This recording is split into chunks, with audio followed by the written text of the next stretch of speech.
안녕하세요. 하영태 목사입니다. 오늘은 데살로니가 후서 1장에서 3절에서 12절까지의 말씀으로 주의 강림 첫 번째 시간을 가지려고 합니다. 오늘부터 여러분들과 몇 주간이 될지 모르겠지만 주의 강림에 대해서 한번 배워보려고 합니다. 예수님이 다시 오시는 주의 강림, 재림에 대해서 우리는 어떻게 이해해야 할지를 고민해보고자 합니다. 예수님이 다시 오시는 날을 지금 여러분들과 나누는 것은 상황인 만큼 예수님의 재림에 대해서 다시 한번 생각해 보자는 의미입니다. 예수님이 다시 오신다라고 하는 이 재림신앙은 우리 그리스도인에게 있어서는 큰 기둥과 같습니다. 우리가 가지고 있는 믿음을 정리해 볼 때 여러 가지 기둥들을 이야기할 수 있겠지만 그중 큰 기둥을 이야기할 수 있는 것은 재림신앙, 예수님이 다시 오신다라고 하는 그 믿음입니다. 그리스도인들에게 있어서 정말 중요한 신앙의 한 축이라 볼 수 있죠. 예수님은 자신이 다시 오시는 때를 오직 하나님만 아신다라고 일축하였습니다. 하나님만 예수님이 다시 오시는 날을 알 수 있다라고 이렇게 이야기한 것이죠. 사람은 예수님이 다시 오시는 날을 알 수 없다라고 이야기하였습니다. 더 이상 그 부분에 대해서 말하지 말라는 것입니다. 왜 그렇습니까? 예수님이 다시 오시는 날이 언제다라고 이렇게 이야기를 만약에 성경에 해주었다라고 가정을 해봅시다. 만약에 1년 뒤에 예수님이 다시 오신다면 우리는 오늘 어떻게 살까요? 어차피 예수님이 다시 오시면 모든 것이 끝날 텐데 라고 일상생활을 멈추고 교회에만 모여있지 않겠습니까? 근데 만일 예수님이 1000년 뒤에 오신다라고 하면 우리의 일생에 있어서 예수님이 오지 않기 때문에 우리의 일생에서 예수님을 기다리는 재림신앙은 있지 않을 것입니다. 그래서 예수님께서 우리에게 말씀하시는 자신이 다시 오실 날을 이야기하는 힌트 구절이 있습니다. 그 힌트 구절은 누가복음 17장 27절의 말씀입니다. 노아가 방주에 들어가던 날까지 사람들이 먹고 마시고 장가들고 시집 가더니 홍수가 나서 그들을 다 멸망시켰으며 아멘. 노아의 홍수의 때에 비가 그렇게 내리고 40일 동안 주야로 내려도 방주로 들어가지 않았던 사람들은 장가도 가고 시집도 가고 내일이 마치 당연하게 올 것이라고 여겼던 사람들이 멸망을 받았다라고 하는 것을 가르쳐 주는 것입니다. 왜 이 말씀을 가르쳐 줄까요? 예수님이 다시 오시는 날도 이와 같다는 것입니다. 마치 내일이 당연하게 오겠지. 오늘이 23일이면 다음 날은 24일이 될 것이고 다음 날은 25일이 될 것이고 당연히 내일은 나에게 올 거야. 시간은 계속 흐를 거야 라고 여기는 그때에 예수님이 다시 오신다라고 말씀하신 것입니다. 그럼 예수님은 언제 오실까요?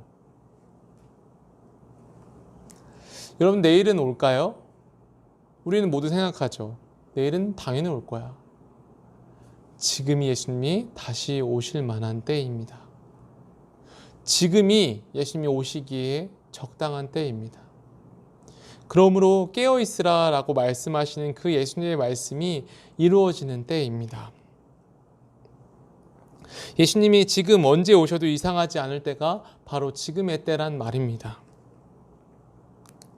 오늘 본문에는 예수님이 언제 오셔도 이상하지 않을 지금의 때에 우리에게 말씀하시고 있습니다. 5절 말씀입니다. 이는 하나님의 공의로운 심판의 표요 너희로 하여금 하나님의 나라에 합당한 자로 여김을 받게 하려 함이니 그 나라를 위하여 너희가 또한 고난을 받느니라. 아멘. 우리가 하나님의 나라에 들어가기 위해서는 이 땅에서 환난을 받아야 된다라고 본문에서는 말씀하고 있습니다. 환난이라고 하는 헬라어 파스코는 고통을 말하는 것입니다. 예수님을 믿음으로 겪게 되는 고통 말입니다. 이 고통은 두 가지로 나눌 수 있습니다. 이 마지막 때 예수님이 다시 오시는 날에 우리에게 주어지는 고통의 첫 번째는 우리가 예수님을 믿음으로 직접적으로 겪는 고통입니다. 순교자들의 피나 순교자들이 겪게 되어지는 그런 과정들이 그러한 예가 되겠죠. 두 번째는 이 하나님께서 예수님을 통해서 이 땅에 말씀하실 때 이 땅에 이 교회에는 알곡과 가라지가 있다라고 말씀하였습니다. 즉 예수님을 믿는 사람들과 믿지 않는 사람들이 함께 공존한다라고 말씀하셨습니다. 그러면서 예수님께서 이 알곡이 다치지 않게 하기 위해서 가라지를 잠시 같이 놔둔다. 하지만 마지막 날에 알곡과 가라지를 나눌 것이다 라고 말씀하고 있습니다.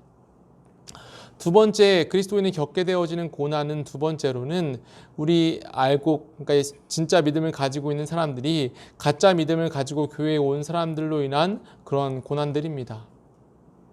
가짜 믿음을 가지고 교회에 들어온 사람들이 마치 진짜 믿음인 양 세상에서 살다가 세상에서 믿음을 보여야 할 때에 하나님을 버리는 행동들을 하는 것입니다. 우리는 이렇게 두 가지로 고난을 받습니다. 요즘 카톡 프사로 굉장히 많이 퍼지고 있는 게 있습니다. 그 문구는 바로 교회가 정말 미안합니다 라고 하는 문구입니다. 교회가 사회로부터 지탄을 받고 있습니다. 코로나의 재확산의 화살이 모두 교회로만 향하고 있는 때입니다. 그러다 보니 예배를 드리지 못하는, 어떻게 보면 예배의 탄압을 받고 있는, 대면 예배를 드리지 못하고 비대면 예배로 여러분들과 함께 맞이하고 있는 그런 때를 맞고 있습니다. 왜 우리가 이렇게 고난을 받습니까? 이 고난은 우리 성도의 고난 두 번째에 해당하는 것입니다. 우리의 잘못이 아니지만 가라지, 진짜 믿음을 갖지 못한 사람들의 잘못된 행동들로 모든 교회들이 욕을 먹는 것입니다. 우리는 이런 고난을 받고 있습니다. 왜 그렇습니까? 오늘 본문은 이야기합니다. 하나님 나라에 합당한 자로 여김을 받기 위함입니다. 하나님 나라에 합당한 자인가, 그렇지 않은가? 그리스도라고 하는 그 가치가 나의 환난보다 더 큰 사람인가, 더 적은 사람인가 라고 하는 것을 하나님께서 본다라고 하는 것입니다. 여기서 합당하다라고 하는 말은 원어로 본다면 자격을 줄 만한 자로 여겨진다라고 하는 의미입니다. 즉 자격증 시험을 보듯이 자격을 받을 만한 사람인가 그렇지 않은 사람인가를 본다는 것이죠. 마치 테스트와 같은 것입니다. 요즘 같은 때는 교회를 다닌다, 나는 그리스도인입니다 라고 하는 그 말을 한다는 것이 참 어려운 때죠.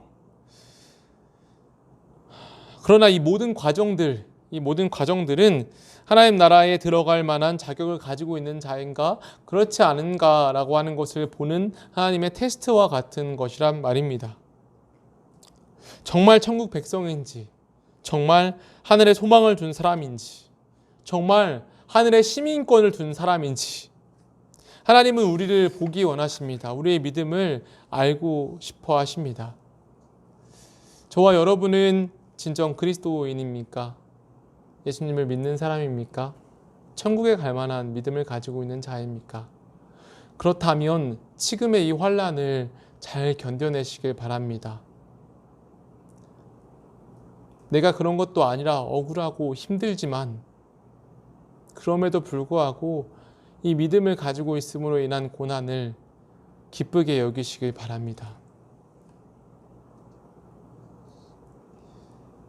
하나님 나라를 위해 고난을 받을 수 있는 사람이냐라고 물어볼 때 네, 그렇습니다 라고 친정 대답하는 그 사람에게 하나님이 6절에서 7절에 이렇게 말씀하십니다. 너희로 환난을 받게 하는 자들에게는 환난으로 갚으시고 환난을 당하는 너희에게는 우리와 함께 안식으로 갚으시는 것이 하나님의 공이시니 할렐루야 아멘. 우리를 환난을 받게 하는 자들에게는 환난으로 갚으시고 우리가 받은 이 환난에는 하나님의 안식으로 갚으시는 것이 하나님의 공이고 하나님의 나라이며 하나님의 나라를 기다리는 사람들입니다. 하나님은 우리에게 환난을 주는 자들에게 반드시 갚으시겠다. 그리고 너에게 안식으로 갚으시겠다라고 분명히 말씀하고 있습니다. 그리고 이어서 10절에 이렇게 말씀하십니다. 그날에 그가 강림하사 그의 성도들에게 영광을 받으시고 모든 믿는 자들에게서 놀랍게 여김을 얻으시리니. 한 번 더 말씀드리겠습니다. 그날에 그가 강림하사 그의 성도들에게서 영광을 받으시고 모든 믿는 자들에게서 놀랍게 여김을 얻으시리니. 아멘. 마지막 날 우리가 가장 예수님을 고대하는 그날에 예수님은 오실 것이다 라고 말씀하시고 오셔서 우리의 모든 삶으로 영광을 받으신다 라고 말씀하십니다. 영광을 받으신다는 것이 무엇입니까? 정말 누군가를 위해서 엄청난 고난을 하고 있을 때 그 고난을 우리가 겪고 감내하는 그 대상이 왔으면 우리는 어떠한 마음을 갖습니까? 그 온 사람을 벌컥 끌어안으면서 정말 힘들었어요, 하나님. 이 고난을 견디기가 참 어려웠어요. 하고 펑펑 울지 않겠습니까? 그 말과 같습니다. 예수님이 다시 오시는 날에 우리의 모든 삶으로 영광을 받으신다는 것입니다. 우리가 그동안에 견디고 힘들어했던 모든 환난과 인내로 하나님은 영광을 받으시겠다라고 말씀하고 있습니다. 그리고 모든 믿는 자들에게 놀랍게 여김을 받는다. 놀랍다라고 하는 말은 경이로움입니다. 경이로움. 세상의 그 어떠한 말로 표현할 수 없는 경이로움. 마음의 큰 응어리가 단숨에 없어지는 그 경이로움. 놀라움. 우리가 한 번도 겪어보지 않은 그 놀라움. 한 번도 겪어보지 않은 그 경이로움. 우리가 큰 자연경관을 바라보았을 때에 우리의 느낌 속에 경이로움이 막 느껴집니다. 어떻게 이럴 수 있지? 어떻게 이렇게 멋있지? 어떻게 이렇게 위대하지? 라고 하는 그 감정들. 그 모든 것들을 다시 예수님이 오실 때, 하나님이 오실 때, 성령님이 함께 오실 때에 그 모습을 바라보는 그리스도인들에게 다 겪게 하시겠다는 것입니다. 와, 놀랍다. 와, 놀랍다.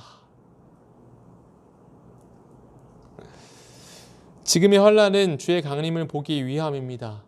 지금의 환난은 우리가 하나님 나라에 들어갈 자격이 있는지 없는지를 하나님께서 판가름하기 위한 테스트와 같은 때입니다. 사랑하는 충신의 소년부 여러분, 사랑하는 충신의 소년부의 가정 여러분, 그리고 이 영상을 통해서 함께 예배드리시는 여러분, 주님의 오실 날이 얼마 남지 않았습니다. 지금까지 일어나지 않았던 모든 일들이 이제 일어나고 있습니다. 이럴 때일수록 환난을 기쁘게 여기며 주의 말씀 안에서 강건하고 주의 뜻 가운데서 흔들리지 않는 그러한 믿음과 신앙을 저와 여러분이 가질 수 있기를 거룩하신 예수님의 이름으로 축원합니다. 함께 기도하겠습니다. 살아계신 아버지 하나님, 감사합니다. 우리에게 이 말씀을 허락해 주셔서 감사합니다.